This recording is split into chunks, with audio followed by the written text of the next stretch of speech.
We've got banks collapsing, US dollars under attack, looming recession. What is going on? How do we step back and think about this moment?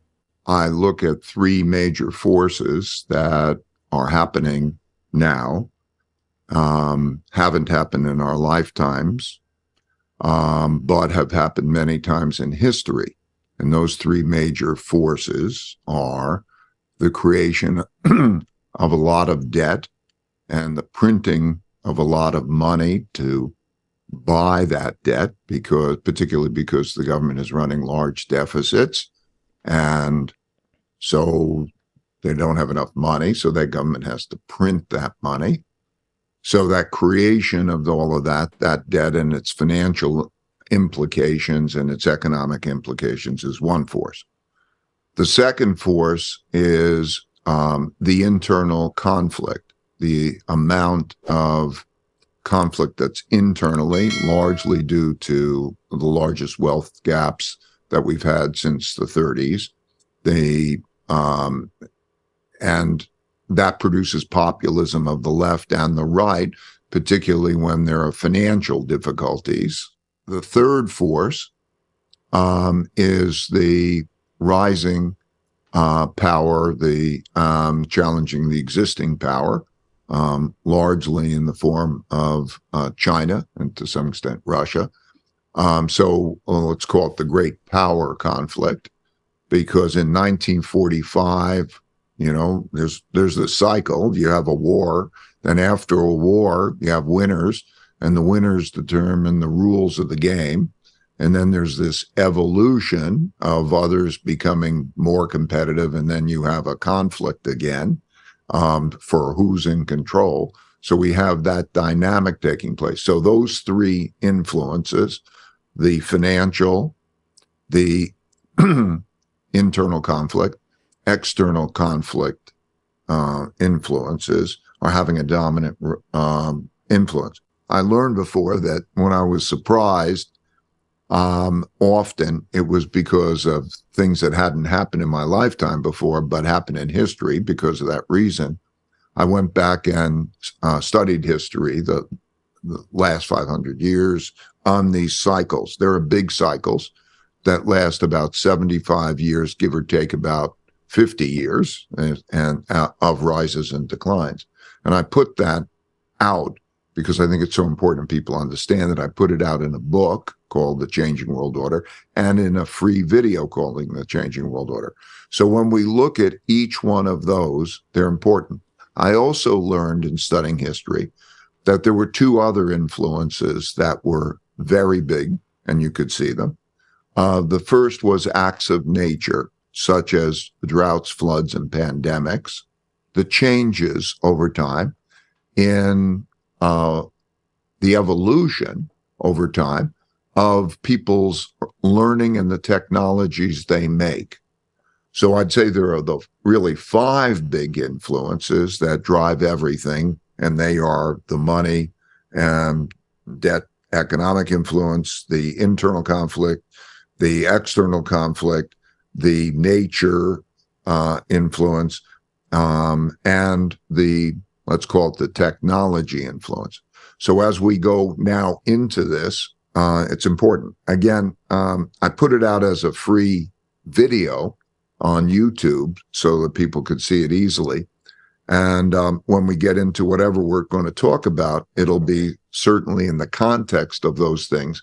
And since they each affect each other, it produces what I call the big cycle.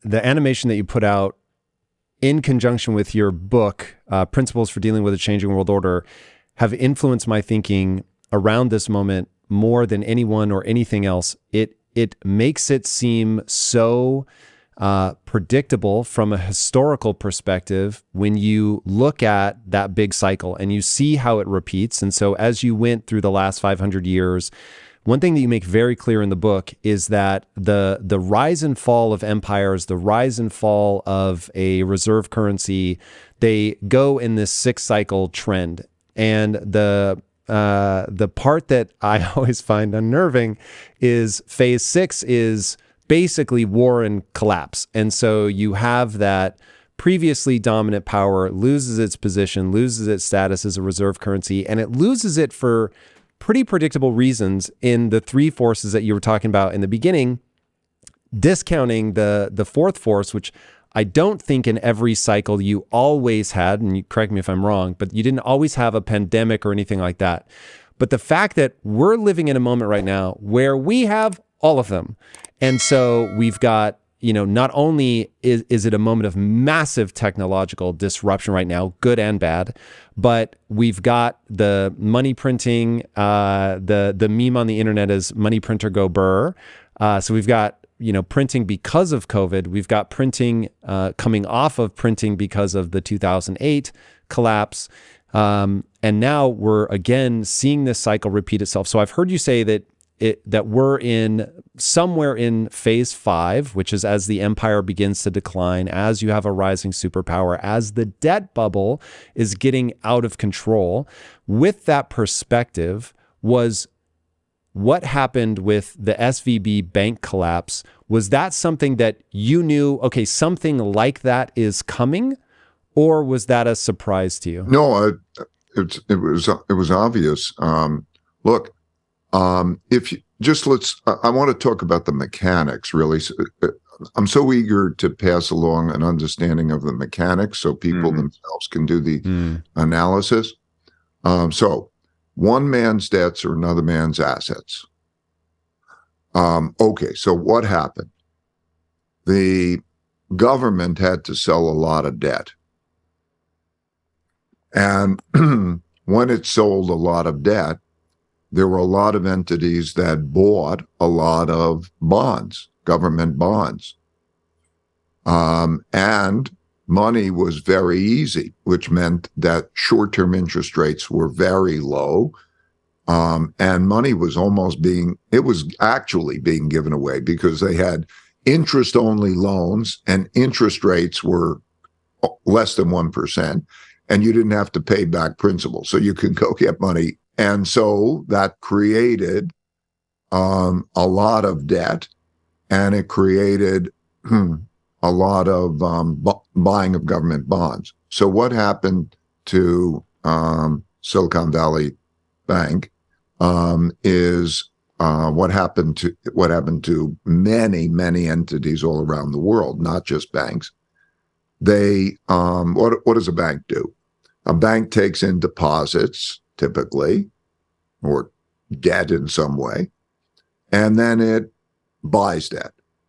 It can do that in the form of making a loan, or it could do that in the form of buying a government bond, buying debt. And then when interest rates went up,